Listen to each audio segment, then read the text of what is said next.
بعد نشر عکس هنرمند آمریکایی شان پن با رهبر بزرگترین شبکه قاچاق مواد مخدر مکزیک خواکین ال چاپو گوزمن، کورتاهای همسان در فروشگاه‌های ایالت تگزاس ایالات متحده آمریکا سرخریدار شدند.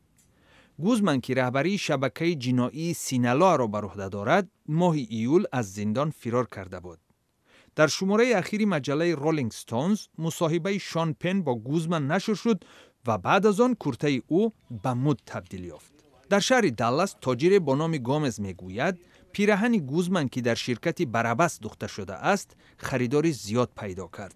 شرکت مذکور عکس شان پن و گوزمن را در صفحه اولش نشر کرد. در پی آن ورود به سایت این شرکت چنان زیاد شد که سایت از کار ماند.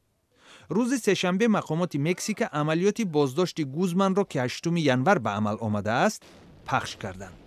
نیروهای تعیینات خاص خبر یافتند که گوزمن در مهمانسرای در شهر لاس ماچیسی ولایت سینالوا پنهان است. محافظان گوزمن به سربازان مخالفت نشان دادند و خود او مثل فرار از زندان توسط کانالیزاسیا از مهمانسرا بیرون شد. ولی این دفعه کاری او آمد نکرد و پس از نیم ساعت او را به حبس گرفتند. به احتمال زیاد گوزمن که 2 دفعه از زندانهای مکزیک فرار کرده است به ایالات متحده آمریکا استرداد شود.